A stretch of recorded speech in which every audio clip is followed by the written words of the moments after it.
Assalamualaikum warahmatullahi wabarakatuh. Selamat pagi dan salam sejahtera untuk kita semua. Perkenalkan, nama saya Susi Swastri Banurea dengan NPM 2013023047, Prodi Pendidikan Kimia kelas 3A. Baik, di sini saya akan menjelaskan mengenai materi kesetimbangan dinamis untuk memenuhi tugas mata kuliah kimia sekolah kelas 11. Adapun kompetensi dasar dan indikator-indikator yang hendak dicapai adalah sebagai berikut.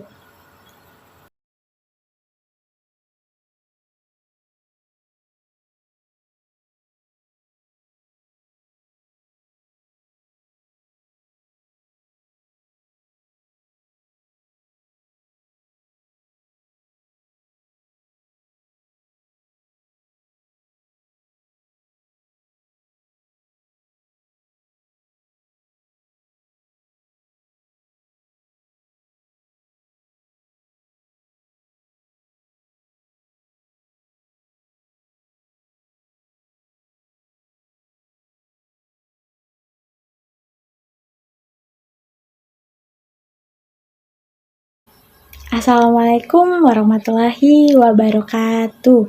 Selamat pagi anak-anak. Waalaikumsalam warahmatullahi wabarakatuh, Ibu. Selamat pagi, Bu. Bagaimana kabarnya anak-anak? Apakah semuanya sehat? Alhamdulillah sehat, Ibu.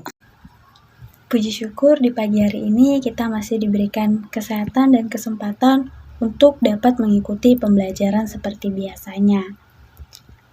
Nah, Ibu berharap pagi hari ini kalian dapat mengikuti pembelajaran dengan baik dan penuh semangat ya. Baik, sebelum kita memulai pembelajaran kita pada pagi hari ini, marilah kita berdoa terlebih dahulu. Mari ketua kelas pimpin kita di dalam doa ya. Baik, Bu. Marilah teman-teman, sebelum kita memulai pembelajaran pada pagi hari ini, marilah kita berdoa menurut agama dan kepercayaan kita masing-masing. Berdoa, mulai. Berdoa, selesai. Baik, sekarang Ibu akan mengecek kehadiran kalian terlebih dahulu ya. Asni, apakah hadir? Hadir, Bu. Rajes? Hadir, Bu. Puji syukur, hari ini semuanya hadir ya. Baik, hari ini kita akan mempelajari materi tentang kesetimbangan dinamis. Sebelum kita masuk ke materi kesetimbangan dinamis, silakan kalian cermati wacana berikut ini.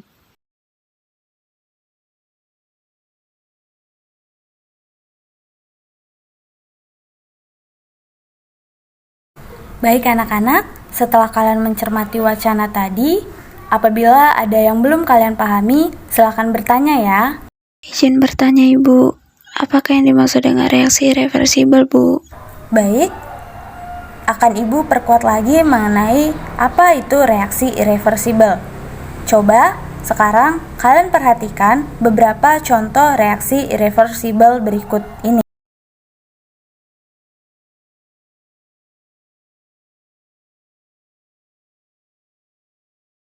Setelah kalian cermati, coba sekarang kalian sebutkan bagaimana arah reaksi pada persamaan reaksi irreversibel tersebut. Izin menjawab, Ibu. Arah reaksi pada persamaan reaksi irreversibel tersebut berlangsung satu arah, Bu. Baik, dari persamaan reaksi irreversibel tersebut, apakah zat-zat hasil reaksi dapat kembali membentuk zat pereaksi? Tidak, Bu. Iya, benar. Itulah yang dimaksud dengan reaksi irreversibel. Jadi, coba sekarang siapa yang dapat menyimpulkan apa itu reaksi irreversibel? Reaksi irreversibel adalah reaksi yang berlangsung satu arah dan zat-zat hasil reaksi tidak dapat kembali membentuk zat pereaksi. Iya, benar sekali, Nak. Jadi, pada reaksi irreversibel, produk yang terbentuk tidak dapat diubah kembali menjadi reaktan. Nah, dalam penulisan persamaan reaksinya, reaktan dan produk dihubungkan dengan tanda panah satu arah. Jika kita lihat juga dalam kehidupan sehari-hari, akan sulit sekali untuk menemukan reaksi yang dapat balik. Yang sering kita jumpai adalah proses-proses alami yang umumnya berlangsung searah atau tidak dapat balik. Baik, apakah ada yang ingin bertanya lagi? Izin bertanya Ibu, apakah yang dimaksud dengan reaksi reversibel? Untuk menjawab pertanyaan Asni, coba sekarang kalian perhatikan beberapa contoh reaksi reversibel berikut.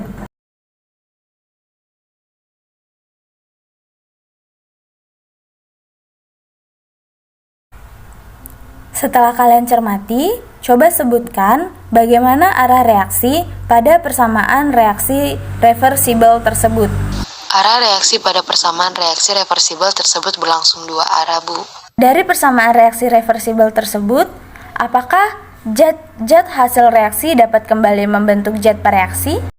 Iya Bu. Iya, jadi reaksi reversibel adalah reaksi yang berlangsung secara dua arah. Dan zat-zat hasil reaksi dapat kembali membentuk zat pereaksi. Dan dalam penulisan reaksinya, reaktan dan produk dihubungkan dengan tanda panah dua arah. Baik, apakah Asni dan yang lainnya sudah paham? Paham, Bu. Baik, jika semuanya sudah paham, selanjutnya kita akan membahas tentang kesetimbangan dinamis. Sebelum kita membahas materi apa itu kesetimbangan dinamis, mari kita cermati animasi submikroskopik pemanasan air dalam sistem tertutup berikut ini. Kesetimbangan dinamis, perhatikan ilustrasi air dalam wadah tertutup berikut ini.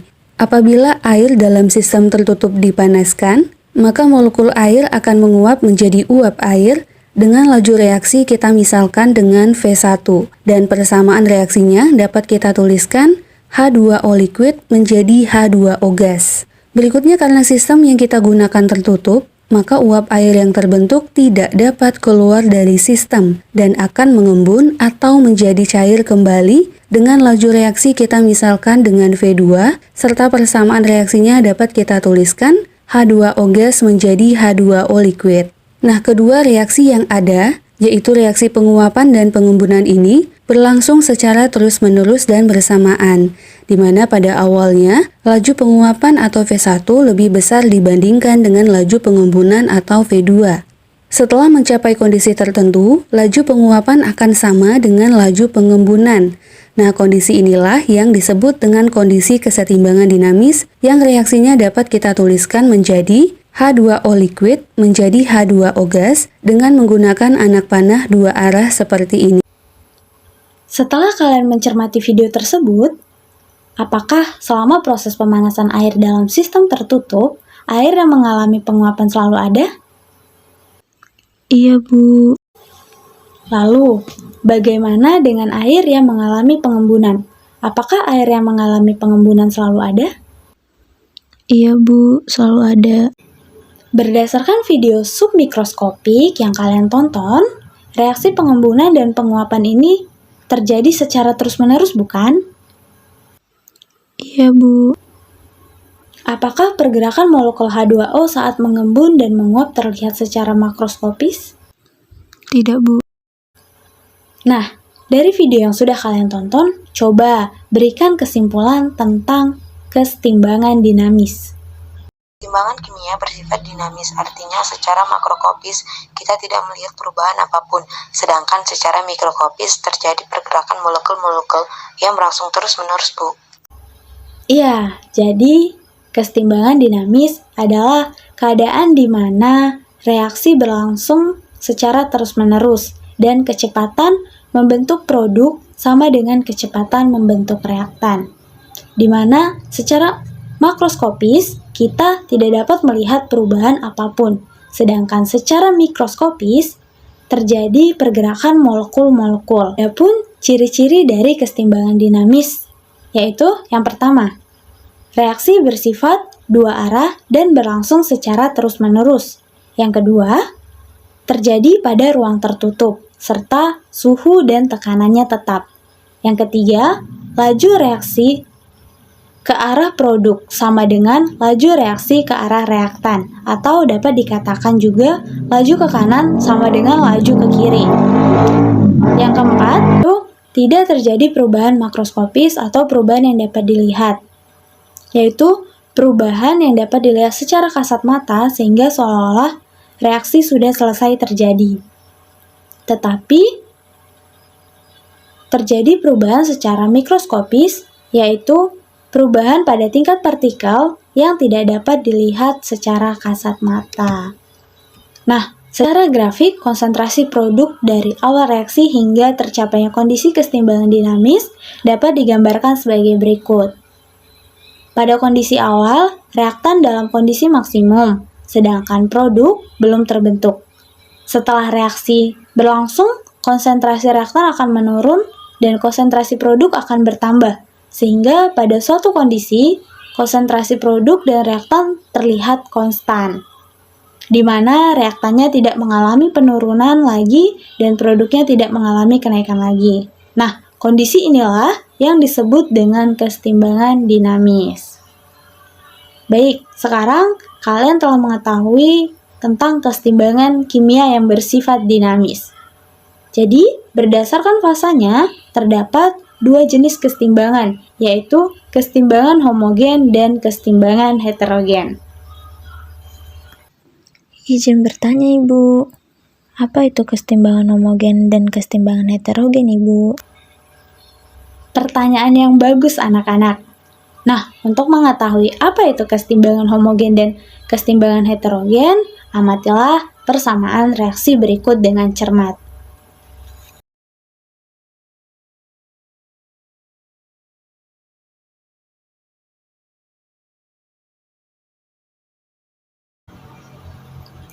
Setelah mengamati persamaan-persamaan reaksi tersebut, identifikasilah bagaimana fase reaktan dan produk pada reaksi kesetimbangan homogen dan reaksi kesetimbangan heterogen. Pada reaksi kesetimbangan homogen, reaktan dan produk memiliki fase yang sama, sedangkan pada kesetimbangan heterogen, reaktan dan produk memiliki fase yang berbeda. Iya, tepat sekali. Jadi, coba siapa yang bisa menyimpulkan apa itu kesetimbangan homogen dan kesetimbangan heterogen, anak-anak? Kesetimbangan homogen adalah reaksi kesetimbangan di mana reaktan dan produk yang terlibat dalam kesetimbangan berada pada fase yang sama. Sedangkan kesetimbangan heterogen adalah reaksi kesetimbangan di mana reaktan dan produk yang terlibat dalam kesetimbangan berada pada fase yang berbeda. Bagus sekali, anak-anak. Nah, akan Ibu tambahkan sedikit lagi ya. Jadi, kesetimbangan homogen yaitu seluruh zat yang terlibat dalam persamaan reaksi mempunyai wujud yang sama. Sedangkan pada kesetimbangan heterogen adalah zat-zat yang terlibat dalam persamaan reaksi mempunyai wujud yang berbeda. Selanjutnya, pada saat terjadi kesetimbangan dinamis, ada beberapa kemungkinan konsentrasi pada reaktan dan produknya. Contohnya pada kesetimbangan berikut, yaitu P plus Q, reaksi bolak-balik R plus S. Baik, kemungkinan yang pertama yaitu konsentrasi produk lebih besar dari konsentrasi reaktan. Kemungkinan yang kedua yaitu konsentrasi produk lebih kecil dari konsentrasi reaktan. Dan kemungkinan yang ketiga yaitu konsentrasi produk sama dengan konsentrasi reaktan. Dari ketiga kemungkinan ini terlihat bahwa jumlah reaktan dan produk ketika mencapai kesetimbangan adalah konstan yang ditunjukkan dengan grafik yang sudah stabil, sehingga perbandingan jumlah reaktan dan produknya juga bersifat konstan. Nah, bagaimana anak-anak mengenai materi kita hari ini? Apakah semuanya sudah paham? Paham, Ibu. Baik, jika sudah paham, maka Ibu cukupkan pembelajaran kita pada hari ini. Apabila ada yang ingin ditanyakan, silahkan kalian tanyakan pada pertemuan selanjutnya.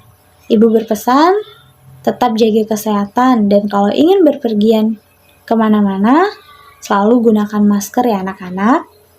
Tetap semangat belajarnya. Ibu akhiri, wassalamualaikum warahmatullahi wabarakatuh.